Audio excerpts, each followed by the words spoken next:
अस्सलाम वालेकुम dear learners, आज हम रिसर्च मेथोडोलॉजी में पढ़ेंगे variables. Objective of today lecture is to understand the concept of variable, to comprehend the difference among various types of variable. Learning outcomes. After taking this lecture, learner will be able to understand the concept of variable, to comprehend the difference among various types of variables. Definition of variable. A variable is defined as anything that has a quantity and quality that varies. Variable कोई भी ऐसी चीज़ है जो research में आप जिसको लेकर चलते हैं उसकी क्वांटिटी भी चेंज होती रहती है और क्वालिटी भी चेंज हो जाती है। यानी जब रिसर्चर उसको इन्वेस्टिगेट करेगा, स्टडी करेगा और अपने रिसर्च में मेजर करेगा तो वो उसकी क्वालिटी में फ़र्क आ सकता है और क्वांटिटी में भी चेंज आ सकता है। A variable is any event, situation, behavior or individual characteristics that varies.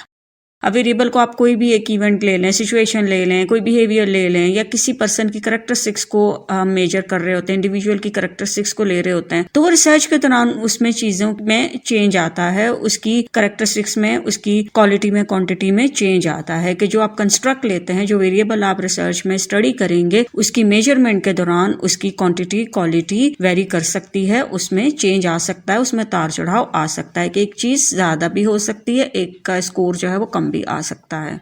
It is something that varies or changes in value according to the situation and how is treated. अब ये आप ले लें कि ये कोई भी ऐसा चीज है, वेरिएबल है, कंस्ट्रक्ट है कि जिसके अंदर जो तब्दीली आती है वो सिचुएशन के अकॉर्डिंगली आती है। मतलब ये कि आप जिस तरह उसको मेजर करेंगे, जिस अंदाज से उसको एग्जामिन करेंगे, वो इस बात को डिटरमिन करेगा किसी वेरिएबल में किस तरह की चेंजेस आती हैं, किस तरह की वेरिएशन जो है वो उसमें होती है, कि आप उसको किस तरह मेजर कर रहे हैं, किस मेजरमेंट स्केल के जरिए आप उसे मेजर कर रहे हैं, किस तरह आप उसको एग्जामिन कर रहे हैं। Variable is a main ingredient and bases of a research. और मेन ये चीज है रिसर्च की, बेसिक इंग्रेडिएंट है ये। किसी भी रिसर्च में जो है वो वेरिएबल जो है बहुत अहम रोल प्ले करता है और ये फंडामेंटल एक चीज है, इसी पर आपकी पूरी रिसर्च बेस करती है। Without variable there will be no research at all. अगर आपके पास कोई वेरिएबल नहीं है तो आपकी रिसर्च भी नहीं होगी। यानी रिसर्च डिजाइनिंग के टाइम पर आपको पता होना चाहिए कि आपने कौन सा वेरिएबल चूज किया है और आपने ये भी बताना होता है कि उसको आपने किस तरह मेजर करना है, किस तरह की वेरिएशन आप उसमें चाहते हैं, किस तरह की चेंजेस आप उसमें देखना चाहते हैं। ये तमाम डिसीजन जो है वो आपको रिसर्च डिजाइनिंग के टाइम पर लेने होते हैं। लेकिन अगर आपने कोई वेरिएबल ही अभी तक चूज नहीं किया, कोई फैसला नहीं कर पाए, तो आपकी रिसर्च जो है वो आगे नहीं बढ़ सकती। अब हम डिफरेंट टाइप के वेरिएबल्स के बारे में पढ़ेंगे। इसमें सबसे पहले है independent variable. Variable that is manipulated by the researcher is refer to as independent variable. अब इंडिपेंडेंट वेरिएबल वो वेरिएबल है जिसको रिसर्चर जो है वो मैनिपुलेट करता है। मैनिपुलेट इस तरह करेगा कि वो उसकी क्वांटिटी को कम या ज्यादा कर सकता है, उसके कंट्रोल में ये वेरिएबल होता है और वो इसको चेंज करके जो है वो एक दूसरे वेरिएबल पर इसका जो है वो क्या असर होता है वो भी देख सकता है। Can not be change by any other variable during study. आप कोई रिसर्च जब कर रहे होते हैं तो उस दौरान इस वेरिएबल पर दूसरे वेरिएबल का असर नहीं होगा।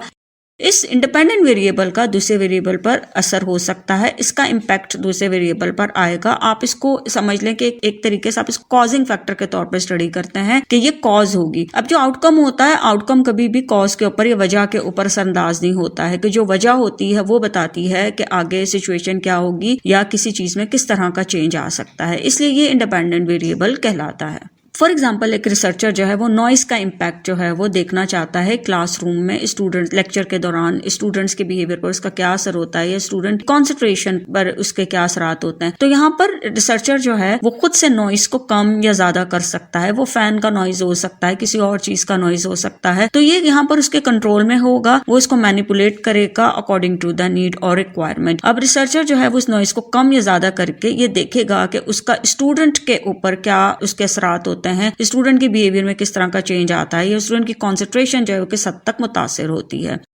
Dependent variable. A dependent variable relies on another variable और can be changed by other components.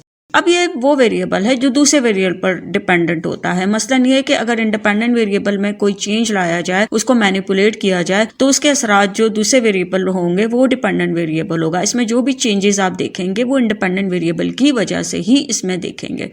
Dependent variable can be treated as outcome variable in fact in a study. और एक रिसर्च में जब आप एक आउटकम को स्टडी कर रहे होते हैं, नतीजे को, एक रिजल्ट निकल रहा होता है, तो वहां पर आप इसको एक डिपेंडेंट वेरिएबल के तौर पर लेते हैं, आउटकम की सूरत में इसे जो है वो देखते हैं, ऑब्जर्व करते हैं। मसलन अभी हमने जो इंडिपेंडेंट वेरिएबल में एग्जांपल दी कि अगर एक रिसर्चर जो है वो नॉइस का इम्पैक्ट जो है वो देखना चाहता है कि नॉइस को कम या ज्यादा करने से स्टूडेंट के बिहेवियर में किस तरह का चेंज आता है, तो यहाँ पर जो स्टूडेंट का बिहेवियर है या उसकी कॉन्सेंट्रेशन है या उसकी अटेंशन है जो डाइवर्ट हो रही है नॉइस की वजह से, वो स्टूडेंट डिस्टर्ब हो रहा है, तो यहाँ पर जो स्टूडेंट का बिहेवियर होगा उसमें जो चेंजेस आएंगी वो डिपेंडेंट वेरिएबल होगा। यानी आप इंडिपेंडेंट वेरिएबल का इम्पैक्ट देख रहे हैं और यहाँ पर उसके अंदर जो भी वेरिएशन आ रही है, जो भी चेंजेस आप देख रहे हैं, वो जो है वो किसी और वेरिएबल की वजह से, स्पेशली इंडिपेंडेंट वेरिएबल की वजह से। इसी तरह जैसे इंडिपेंडेंट वेरिएबल कॉज होता है, तो रिसर्चेस में आउटकम या इफेक्ट जो होता है वो डिपेंडेंट वेरिएबल होता है। अब है mediator variable, a variable that plays an intervening role in the association between two variables. अब मीडिएटर वेरिएबल ऐसा वेरिएबल है कि जो दो वेरिएबल के दौरान जो है एसोसिएशन बताता है, उसके दरमियान जो है रिलेशनशिप को डिटरमिन करता है कि दो वेरिएबल के दरमियान अगर कोई ताल्लुक है, आपको ऑब्जर्व कर रहे हैं कि ये दोनों एक दूसरे से रिलेटेड हैं, तो उसमें एक तीसरे फैक्टर का रोल होगा, एक तीसरे वेरिएबल का रोल होगा, जिसको मीडिएटर वेरिएबल कहते हैं। इट एक्सप्लेन्स द रिलेशनशिप कर बिटवीन टू वेरिएबल, दो वेरिएबल के दरमियान रिलेशनशिप को ये डिटरमिन करेगा। फॉर एग्जाम्पल जैसे स्टूडेंट के ग्रेड्स हैं और हैप्पीनेस है कि स्टूडेंट का ग्रेड या उसके सीजीपी जितना अच्छा होता है वो उतना ही हैप्पी होता है, खुश होता है, मुतमईन होता है। अब यहाँ पर स्टूडेंट के ग्रेड्स और हैप्पीनेस में जो रिलेशनशिप है उसमें एक सेल्फ स्टीम जो है वो फैक्टर रोल प्ले कर रहा है कि सेल्फ स्टीम का इंटरवीनिंग रोल है, वो बीच में रोल प्ले कर रहा है, जिसकी वजह से स्टूडेंट जो है वो उसके ग्रेड्स और हैप्पीनेस में एक रिलेशनशिप फॉर्म हो रहा है। Moderator variable. Moderator variable also plays an intervening role in the association between two variables. A moderator variable भी दो वेरिएबल के दरमियान जो है वो एक ताल्लुक को डिटरमिन करता है, उसमें एक इंटरवीनिंग रोल प्ले करता है कि दो वेरिएबल में अगर एक ताल्लुक पैदा हो रहा है या आपके सामने आ रहा है, तो उसमें एक तीसरे फैक्टर का, एक वेरिएबल का रोल होगा जो मॉडरेटर वेरिएबल है। Two different kinds of intervening role are. अब यहाँ पे मॉडरेटर भी जो है वो इंटरविनिंग रोल प्ले कर रहा है और मीडिएटर भी करता है, लेकिन मॉडरेटर जो है उसका रोल जो है थोड़ा डिफरेंट होगा। अब वो किस तरह डिफरेंट होगा? It explain the relationship between two variable. ये दो वेरिएबल में एक तो रिलेशनशिप बताएगा कि दोनों के दरमियान एक ताल्लुक है जो डिटरमिन हो रहा है, एसोसिएशन है, तो उसमें एक तीसरे वेरिएबल का किरदार है। Tell the direction and strength of the relationship noted between two variable, लेकिन ये उस रिलेशनशिप की डायरेक्शन भी बताएगा कि वो किस डायरेक्शन में रोल प्ले कर रहा है और उसकी स्ट्रेंथ कितनी है, वो किस हद तक कर रहा है और किस डायरेक्शन में कर रहा है। जैसे यहाँ पर एग्जांपल लेते हैं स्ट्रेस और डिप्रेशन की, कि स्ट्रेस जो है वो जितना बढ़ता चला जाता है, डिप्रेशन भी उतना ही बढ़ता चला जाता है।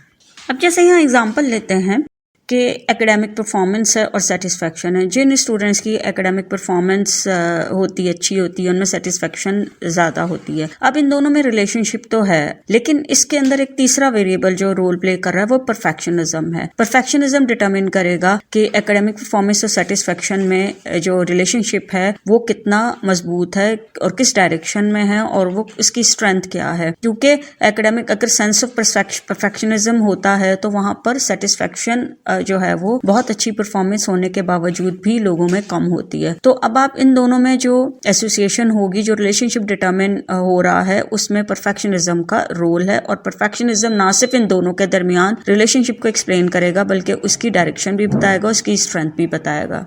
Extraneous variable. Extraneous variable may affect the dependent variable, but the researcher usually does not consider these variable at the time of designing the study. अब ये extraneous variable होते हैं जो सराउंडिंग में मौजूद होते हैं जहाँ वो रिसर्चर स्टडी कर रहा होता है, और इसके अलावा ऐसे वेरिएबल्स होते हैं कि जो फोकस ऑफ द स्टडी तो नहीं होते हैं, लेकिन वो रिजल्ट के ऊपर उसके असरात हो सकते हैं, स्टडी के ऊपर असरात हो सकते हैं। स्पेशली डिपेंडेंट वेरिएबल को वो इन्फ्लुएंस कर सकता है, लेकिन रिसर्चर जो है वो उसको कंसीडर नहीं करता। डिजाइन करते वक्त वो उनको आइडेंटिफाई नहीं करता या उनको लिस्ट आउट नहीं करता कि ये वेरिएबल है जो मेरी स्टडी पर इसका इम्पैक्ट हो सकता है। These unwanted variables can unintentionally change और कंफाउंड द स्टडी रिजल्ट। और ये इसीलिए ये जो वेरिएबल होते हैं एक्सट्रेनियस वेरिएबल, चूंकि रिसर्चर ने इसको इग्नोर कर दिया होता है, इसको आइडेंटिफाई नहीं किया होता, तो वो इसको कंसीडर भी नहीं करता। तो इसलिए ये जो एक्सट्रेनियस वेरिएबल है ये अनइंटेंशनली, के जैसे एक चीज जो है वो जानबूझ के नहीं की जा रही है, ये अनइंटेंशनली हो गया, उसने रिजल्ट के ऊपर असरात मुरतब कर दिए, जिससे रिजल्ट जो आ रहा होता है उस पर फिर एक और वेरिएबल का असर हो रहा होता है, उसका एक रोल होता है जिसको रिसर्चर ने स्टडी नहीं किया हुआ।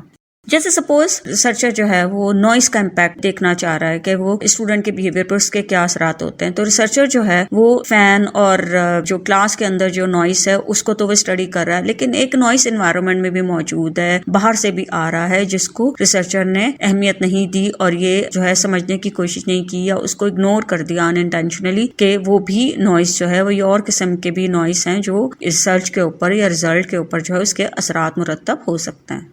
Confounding variable. Confounding variables are external factors or variables that can interfere with the relationship between two variables. Confounding variable भी external factors हैं, कुछ ऐसे होते हैं कि जिनका वेरिएबल के ऊपर या रिजल्ट के ऊपर असरात होते हैं कि अगर दो वेरिएबल में रिलेशनशिप आ रहा है तो वहां पर कोई एक और वेरिएबल है जिसको रिसर्चर ने स्टडी नहीं किया, लेकिन वो उस दो वेरिएबल में जो रिलेशनशिप है उसको मुतासिर कर रहा है, उस पर असरअंदाज हो रहा है, उसमें मुदाखलत कर रहा है। A confounding variable is a variable that not only affects the dependent variable but it also related to independent variable. अब ये confounding variable होता है ये ना सिर्फ dependent variable पर असर डालता है बल्कि ये independent variable पर भी इसका एक influence नजर आता है, ये उसमें भी इसका एक रोल हो सकता है। फॉर एग्जाम्पल अब जैसे एक ड्रग है, ड्रग का मतलब मेडिसिन भी आप इसको ले सकते हैं। मेडिसिन जो होती है वो यूज होती है और रिकवरी की तरफ लेके जाती है पर्सन को, कि कोई भी दवाई जब इंसान लेता है किसी बीमारी के लिए तो वो ठीक होता है ना, बेहतरी की तरफ जाता है। अब इन दोनों में जेंडर का भी रोल आ सकता है कि जेंडर जो है वो एक थर्ड वेरिएबल के तौर पे रोल प्ले कर रहा है, क्योंकि जेंडर जो है वो रिकवरी के ऊपर भी असर डाल सकता है कि किस तरह मेल या फीमेल जो है वो उनमें किस तरह का डिफरेंस होता है, कि जो मेल ज्यादा जल्दी रिकवर करते हैं किसी प्रॉब्लम से या मेडिसिन का इम्पैक्ट वो लेकर, या फिर फीमेल के ऊपर उसके असरात होते हैं। इसी तरह जो ट्रीटमेंट है या मेडिसिन है उसमें भी एक रोल जो है वो जेंडर, उस तरफ भी उसका एक असर हो सकता है कि वो दोनों तरफ जो है वो अपना एक रोल प्ले कर सकता है। लेकिन रिसर्चर ने चूंकि इसको कंसीडर नहीं किया होता इसलिए ये रिजल्ट में एक जो है वो ये रोल प्ले कर सकते हैं कि दो वेरिएबल में अगर एसोसिएशन हो रही है तो थर्ड फैक्टर जो है इसमें रोल प्ले कर रहा है। Discrete variables. Discrete variable is also referred to as categorical variable. अब discrete variable को आप categorical variable भी कहते हैं क्योंकि यह आपको एक काउंट करके बता देते हैं कि ये इसका लेवल क्या है, कैटेगरी के फॉर्म में भी आपको डाटा जो है वो प्रोवाइड करते हैं।